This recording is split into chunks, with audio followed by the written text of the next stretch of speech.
မင်္ဂလာပါမရရကြားရင်လေဇလပဲဆက်ရက်နေ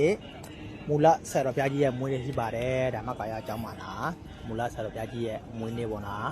အဲ့ဒါလှိုင်ကူထဲမှာရွှေသားရောက်တော့ဆရာတော်ဘုရားကြီးရဲ့မွေးနေ့တက်တော်140နှစ်ပြီမွေးနေ့အထိုင်မှပေါ့နော်မရရကြားရင်ဒီပွဲရှိပါတယ်အဲ့ဒီမှာတော့စီမီပေါ့နော်မီ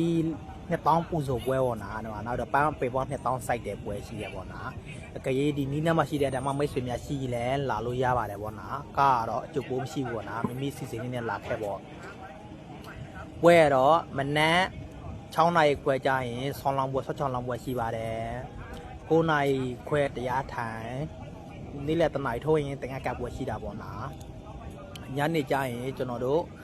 စီမီပူဇော်ပွဲရှိတယ်အဲ့ဒါကြောင့်လည်းဖိတ်ခေါ်ပါတယ်တူချင်းတယောက်ချင်းစီတို့ဖိတ်ခေါ်ပါတယ်ပေါ့နော်ဒီနေ့မှရှိတဲ့တငယ်ချင်းများလာမယ်ဆိုရင်လာလို့ရတယ်ပေါ့နော်ကျွန်တော်ဆက်သွယ်ပြီးလာလို့လည်းရတယ်ကျွန်တော်တို့စီစဉ်ပေးလို့ရတယ်ပေါ့နော်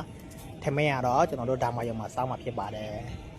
အားကြောင့်ဒီနေ့မှရှိတဲ့တငယ်ချင်းများလာလို့ရအောင်နည်းနည်းဝိုင်းရှယ်ပေးပေါ့နော်ပွဲရတော့မနေ့ဖြတ်ကြားရင်မူလဆရာပြားကြီးရဲ့မွေးနေ့အထိတ်မှတ်ကုတူယူဖိတ်ခေါ်ပါတယ်နော်ကားတော့ကျွန်တော်တို့တနေ့ကနေမဟုတ်တဲ့အတွက်ကားကြိုကိုမရှိဘူးပေါ့နော်ကျွန်တော်ကြတော့ထိုင်းနိုင်ငံမှာရှိတဲ့မြန်မာပြည်သားလေးကိုတနေ့ကနေတရက်တဲ့အလုပ်ပေးရမလို့ဘုန်းကြီးကျောင်းမှာကုတူယူကားကြိုကိုလုပ်ပေးပါတယ်